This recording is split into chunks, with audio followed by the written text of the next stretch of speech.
السلام علیکم۔ آج ہم بات کرنے والے ہیں خانہ کعبہ کی اس تعمیر کی کہ جس کی خواہش ہمارے اور آپ کے آقا مدنی صلی اللہ علیہ وسلم نے کی تھی، جو اپنی زندگی میں تو نہیں وہ بنا سکے، لیکن ان کی زندگی کے بعد تقریباً قریش کی تعمیر جو باقی رہی ہے وہ 64 ہجری تک رہی ہے، اور آپ صلی اللہ علیہ وسلم نے 8 ہجری میں آپ صلی اللہ علیہ وسلم نے خانہ کعبہ کو جملہ غلاظتوں سے پاک کیا تھا، اس میں سے بتوں کے مجسموں سے اور تصاویر سے بھی پاک کیا تھا، اور سب سے پہلے غسل بھی تبھی دیا تھا۔ اب بات ہم کرتے ہیں 64 ہجری کی۔ یزید بن معاویہ کی حکومت میں ان کے کمانڈر حسین بن نمیر کندی، اس نے مسجد الحرام کا جو محاصرہ کر لیا۔ محاصرے کے دوران اس نے جبل ابی قبیس کے اوپر اپنی منجنیقیں لگائیں، اور وہاں سے شدید جو گولہ بارود اس وقت کا تھا وہ خانہ کعبہ کے اوپر چلایا، جس کی وجہ سے خانہ کعبہ کی جو دیواریں ہیں وہ چٹک گئی،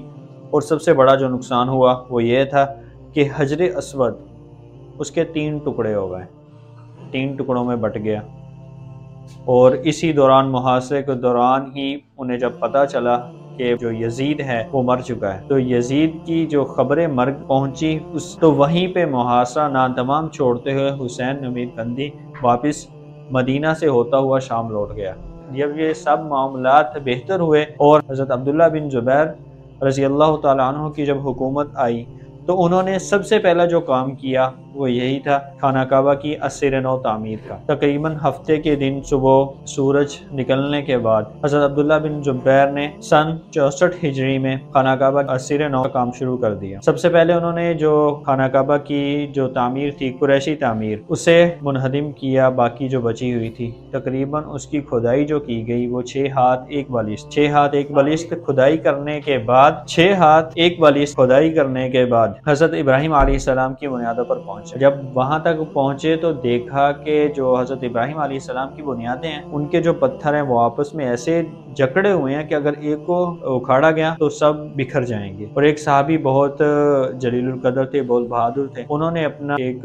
رومال کہہ لیں یا کپڑا یا ایک چادر اسے ایک پتھر میں پھنسایا اور کھینچا، تو اس سے پورا جو مکہ ہے نا وہ ہل گیا، لوگ پریشان ہو گئے، تو پھر اسے اسی حالت میں چھوڑ دیا گیا۔ پھر ازسر نو اس کے اوپر تعمیر کی گئی آپ صلی اللہ علیہ وسلم کی خواہش کے مطابق۔ حضرت عبداللہ بن زبیر رضی اللہ تعالیٰ عنہ نے اہل مکہ کو حضرت ابراہیم علیہ السلام کی بنیادوں کا مشاہدہ کروایا اور ان سب کو گواہ بنایا کہ گواہ بن جاؤ کہ میں نے خانہ کعبہ کی جو تعمیر شروع کی ہے وہ حضرت ابراہیم علیہ السلام کی بنیادوں کے اوپر ہی کی ہے۔ اس کے بعد رکن حجر اسود سے رکن عراقی تک مشرقی دیوار جو ہے وہ 32 ہاتھ اونچی رکھی گئی، لمبی رکھی گئی، اور اس کے بعد رکن عراقی سے رکن شامی تک جو شمالی دیوار ہے وہ تقریباً 22 ہاتھ لمبی رکھی گئی، اور رکن شامی سے رکن یمانی تک کی جو دیوار ہے وہ 31 ہاتھ لمبی رکھی گئی، اور رکن یمانی سے حجر اسود تک کی جو دیوار ہے وہ 20 ہاتھ لمبی رکھی گئی۔ البتہ آپ نے ان کی جو بلندی ہے نا آسمان کی طرف 19 ہاتھ سے بڑھا کر 27 ہاتھ کر دی۔ پہلے جو اس کی بلندی رکھی گئی تھی وہ 19 ہاتھ تھی، لیکن جب حضرت عبداللہ بن زبیر رضی اللہ تعالیٰ عنہ نے اسے تعمیر کیا تو اس کی اونچائی 27 ہاتھ کر دی۔ اور حجر اسود کو جو سنگ باری سے نقصان ہوا تھا اور 3 حصوں میں پھٹ گیا تھا، پھر اس کی چاندی سے اصلاح کی گئی اور اسے ریشم کے کپڑے میں لپیٹ کر ایک صندوق میں مقفل کر دیا گیا، یعنی کہ تالا لگا کر بند کر دیا گیا۔ جب خانہ کعبہ کی تعمیر مکمل ہوئی تو اس میں سے 2 پتھر کو نکال کر اس میں حجر اسود کو لگا دیا گیا۔